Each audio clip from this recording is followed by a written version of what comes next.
పాత పూణే ముంబై హైవేపై పురాణాల ప్రకారం పురాతన పాండవుల కాలం నాటి ఘోరవదేశ్వర్ ఆలయం ఉంది.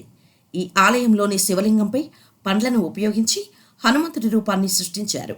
నిన్న హనుమంతుని జన్మదినం కావటంతో శివలింగంపై ఈ రూపాన్ని రూపొందించారు. శివలింగానికి కిరీటంగా 51 దానిమ్మ గింజలను ఉపయోగించారు. హనుమంతుడి ముఖాన్ని పేస్ట్ ఉపయోగించి తయారు చేశారు. మొత్తం ఆలయమంతటా 1000 రావి ఆకులపై రామ్ అని రాసి పేర్చారు. ఈ మొత్తం అలంకరణను ఘోరవదేశ్వర్ ప్రతిష్టాన్ హనుమాన్ భక్తులు దాదాపు 3 గంటల్లో పూర్తి చేశారు. ఇలా ఈ పాండవ దేవాలయంలో రామనామస్మరణ కనిపించింది. హనుమాన్ జయంతి సందర్భంగా మట్టిలో మారుతి చిత్రాన్ని కూడా రూపొందించారు. ఈ అలంకారాన్ని చూసేందుకు హనుమాన్ భక్తులు భారీ సంఖ్యలో తరలివచ్చారు. హనుమాన్ జయంతి సందర్భంగా వేడుకలు ప్రారంభమయ్యాయి. దేశవ్యాప్తంగా ఆలయాల్లో వివిధ రకాల మతపరమైన కార్యక్రమాలు నిర్వహిస్తున్నారు. చాలా ఆలయాలను ప్రత్యేక శైలిలో అలంకరిస్తున్నారు. ఆ విధంగా తమ భక్తిని చాటుకుంటున్నారు. ఇండోర్లోని వీర్ అలీజా ఆలయంలో 3 రోజులు హనుమాన్ జన్మోత్సవం నిర్వహిస్తున్నారు. ఈ సందర్భంగా తొలి రోజు ఆలయాన్ని పుచ్చకాయలతో ప్రత్యేకంగా అలంకరించారు. ఈ ఆలయం ఇండోర్లోని పంచకుయ ప్రాంతంలో ఉంది. పుచ్చకాయల డెకరేషన్ మధ్య నవ్వుతూ పలకరిస్తున్న ఆంజనేయ స్వామి విగ్రహం ఆకట్టుకుంటోంది.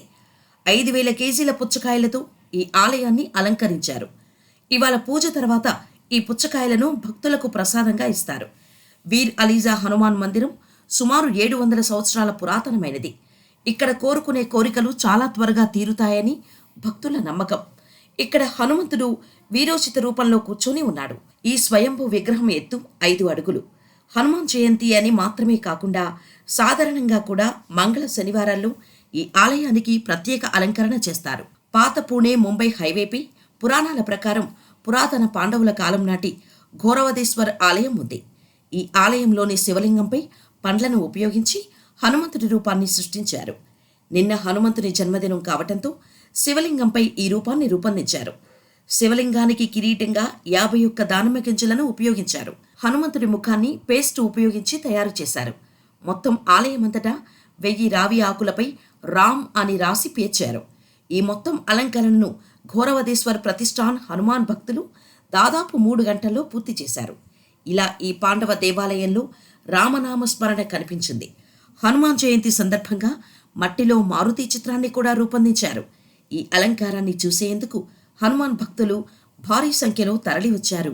హనుమాన్ జయంతి సందర్భంగా వేడుకలు ప్రారంభమయ్యాయి. దేశవ్యాప్తంగా ఆలయాల్లో వివిధ రకాల మతపరమైన కార్యక్రమాలు నిర్వహిస్తున్నారు. చాలా ఆలయాలను ప్రత్యేక శైలిలో అలంకరిస్తున్నారు. ఆ విధంగా తమ భక్తిని చాటుకుంటున్నారు. ఇండోర్లోని వీర్ అలీజా ఆలయంలో 3 రోజులు హనుమాన్ జన్మోత్సవం నిర్వహిస్తున్నారు. ఈ సందర్భంగా తొలి రోజు ఆలయాన్ని పుచ్చకాయలతో ప్రత్యేకంగా అలంకరించారు. ఈ ఆలయం ఇండోర్లోని పంచకుయ ప్రాంతంలో ఉంది. పుచ్చకాయల డెకరేషన్ మధ్య నవ్వుతూ పలకరిస్తున్న ఆంజనేయ స్వామి విగ్రహం ఆకట్టుకుంటోంది. 5000 కేజీల పుచ్చకాయలతో ఈ ఆలయాన్ని అలంకరించారు. ఇవాళ పూజ తర్వాత ఈ పుచ్చకాయలను భక్తులకు ప్రసాదంగా ఇస్తారు. వీర్ అలీజా హనుమాన్ మందిరం సుమారు 700 సంవత్సరాల పురాతనమైనది. ఇక్కడ కోరుకునే కోరికలు చాలా త్వరగా తీరుతాయని భక్తుల నమ్మకం. ఇక్కడ హనుమంతుడు వీరోచిత రూపంలో కూర్చొని ఉన్నాడు. ఈ స్వయంభూ విగ్రహం ఎత్తు 5 అడుగులు. హనుమాన్ జయంతి అని మాత్రమే కాకుండా సాధారణంగా కూడా మంగళ శనివారాల్లో ఈ ఆలయానికి ప్రత్యేక అలంకరణ చేస్తారు.